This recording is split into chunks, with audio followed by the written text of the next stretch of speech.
ignored Heartstopper for a while. It's because I've been too busy making my sexuality series, so yeah, today we're talking about Heartstopper again. Well, more specifically, the symbolism within Heartstopper. Alright, so basically what I mean by that is, like, things that, like, I don't know how to explain it. Like, basically things that, like, mean things, but, like, they're, like, easy to miss, basically. Like, you'll see when I talk about. I'm not good at explaining, you know this. But I've got them all written down. I have 7 things. There's probably more, and I'm only talking about Season 1 just now. I'll talk about Season 2 eventually, and I actually already have 1 thing for Season 3, but that's just, you'll see. It's funny that I already have one. But yeah, I'm going to talk about the 7 things that I've noticed or were pointed out to me. And if there's any more, let me know. But anyway, let's get into the video. I guess this was not so symbolism, but I'm counting it. Ben interrupts Charlie while he's talking and wipes away his kiss. So, as you all know, in the first episode, Charlie's with Ben, and he thinks Ben is, like, the best boyfriend he'll ever have, because that's all he can get. But the thing is, Ben is toxic. Like, we all know that. I'm not even going to talk about what he did again. But, basically, when, they meet each other at school, like, for the first time since, you know, Christmas, basically, they start talking, and Charlie's like, "Did you have a nice Christmas? My whole family was around," and then Ben just interrupts him with a kiss. And it's like, Charlie doesn't know any better at that point, but that's so weird and rude and disrespectful and creepy. It's like, ew.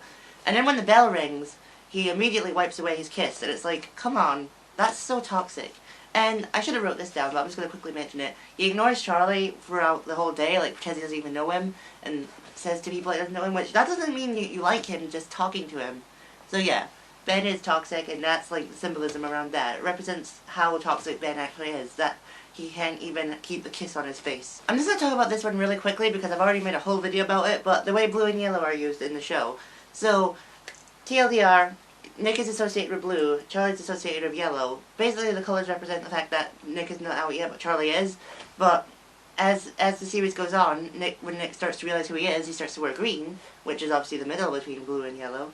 And then, when he's finally out and proud of himself, he wears yellow. So yeah, that's basically the short version.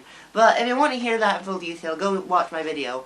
Although it hasn't aged well because I've noticed way more uses of blue and yellow since then. This one I'm also going to talk about quickly because it's the most obvious one, but the leaves that show up when someone either figures himself out or has a crush on someone. I mean, we already know about them because they immediately showed up when Nick and Charlie first locked eyes, so yeah. But then the stars and hearts show up when Elle starts to realize she has a crush on Tao, and then, like, they start to show up when, like, people figure themselves out, like Isaac in Season 2, but I'm getting ahead of myself there. So yeah, they do show up. But again, I'm not going to talk about that one for very long, because that's the most obvious one. We all already know about that. This one I actually noticed the first time I watched it, which is pretty cool, actually. I like this one.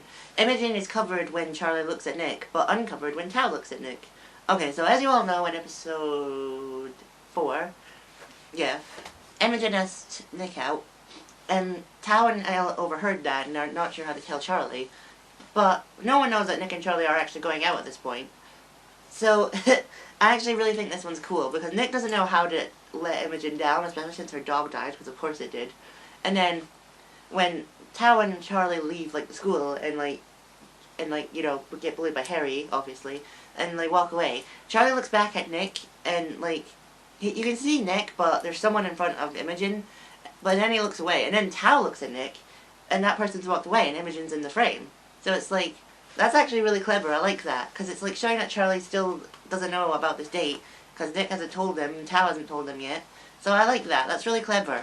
Well done on that one. I just remembered one I forgot to write down, but at least I remembered. So, at Harry, I almost said Tara, at Harry's party, when, like, Nick is looking for Charlie, like, after he dances with Imogen, and, he sees Tara and Darcy, like, dancing, and then they kiss on, like, in front of everyone, and it's like, it means 2 things. The first thing is that it's, like, meant to be, like, a triumph moment, like, that's the moment when Nick realizes that he wants to kiss Charlie, and he does like Charlie, but that's not the symbolism. The symbolism is the lighting.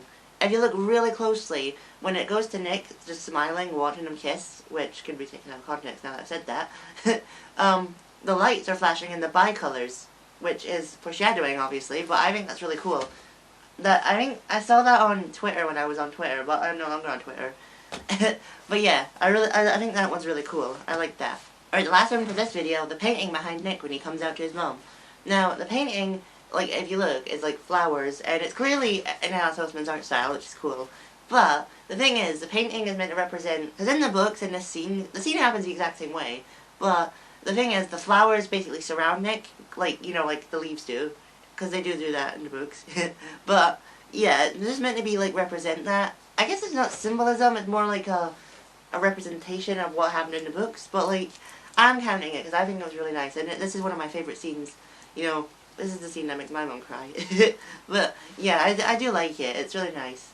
I don't know if there's any other symbolisms, though. Well, that's all the symbolisms for this video. If there's any that you can think of from Season 1, let me know. But don't talk about ones in Season 2, because I am going to talk about them soon. Like, that script's already written, too. And again, Season 3 will happen, it's just that we only know one thing right now. I'm not going to spoil it just yet, but if I remember, I will mention it. Like, I'm obviously going to mention it, but I mean, like, mention that I mentioned it in this video.